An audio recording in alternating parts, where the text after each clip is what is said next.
First off, schedule, it's always a little different this time of the year. So we kind of had most of our first and second down work done. We'll do that again tomorrow. And then we'll get the players out of here by lunch hour. When we come back Friday, because we're playing Monday night, when we come back Friday, that will be just like a Thursday then. Third down. Saturday will be like, and so the schedule works out fine that way with a Monday night game. Any questions? Obviously, you activated Drew. I know he's had to ramp up, but do you feel good about throwing him right into the rotation? How do you sort of play? Yeah, no, fair question. We'll see. We'll see how the week goes. It's always, it's always a big question. What's the role? What's the vision? The first game back, but it's good to have him. And it's been good to have him out there, and he's been fully cleared, doing well. So we'll see. John, you mentioned a couple weeks ago that you guys were still trying to get that screen game better. It seems like you guys have had some success there. Where do you feel like the improvement is coming? Yeah, great question. Some of it execution, some of it timing. We hit a few big ones 2 weeks ago. It would be something that I would say most good offenses have in their game plan. But some weeks it's more running back driven. Some weeks it's more receiver driven, even tight end driven. It depends on the scheme we're seeing defensively. We saw a couple receiver screens, a running back screen. So a lot of it depends on like the scheme that we're getting. Are they more zone or more man to man? And then when we call it. There have been some times where you use Drew, obviously a ball with his legs a little bit. Is that usually by design, or is it predicated based on matchup? Sometimes there's been some movement throws that are by design, and then of course sometimes he's climbed up in the pocket and. Early in the game, first play of the game last week, was really more of a pocket play.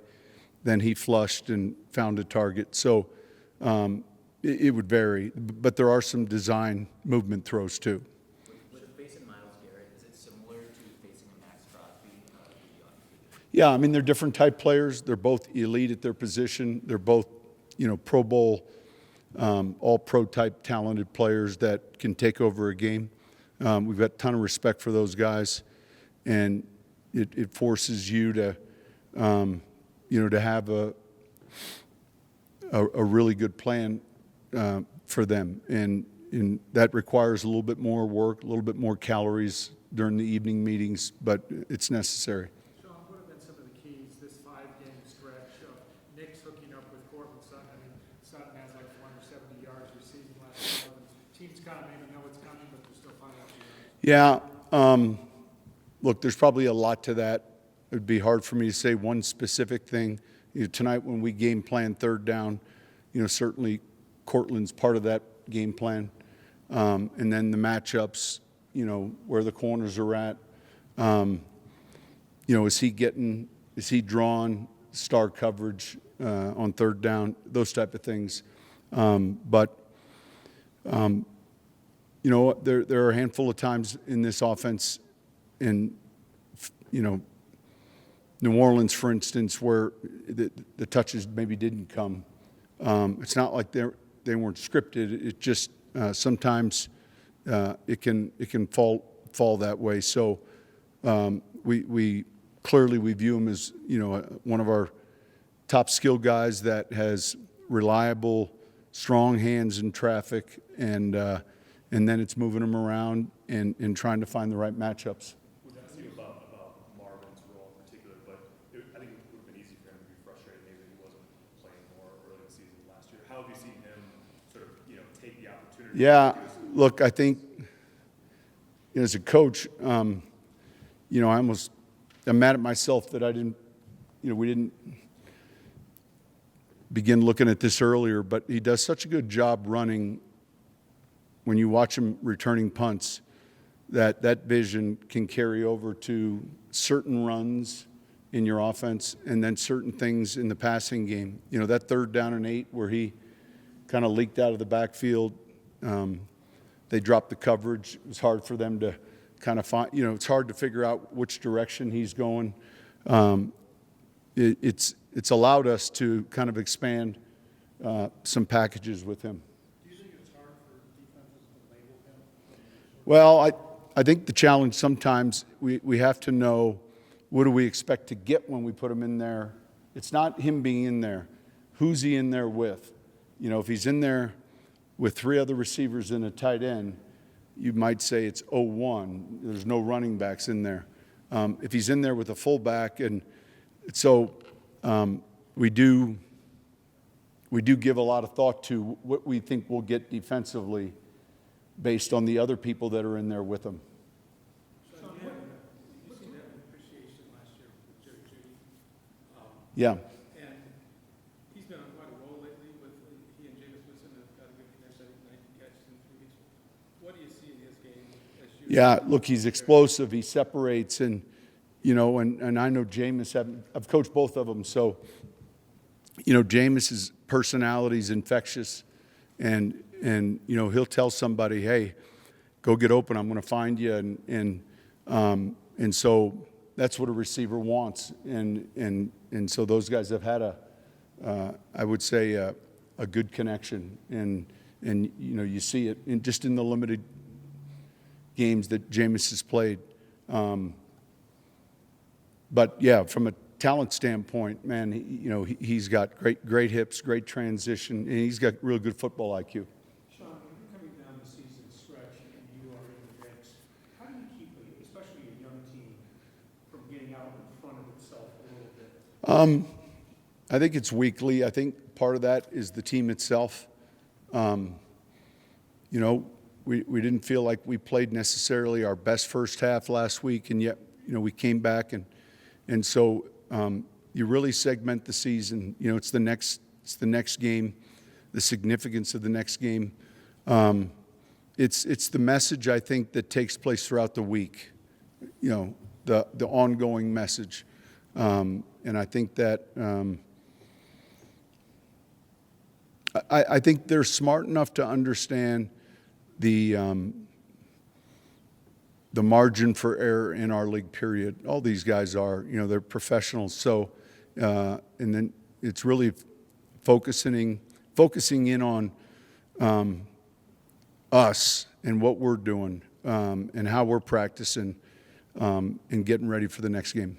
When you're going through with Bo and your staff the health of your players this week, is there any consideration given to the fact that you have a bye after the game, or is it just as simple as if a guy is healthy enough to play?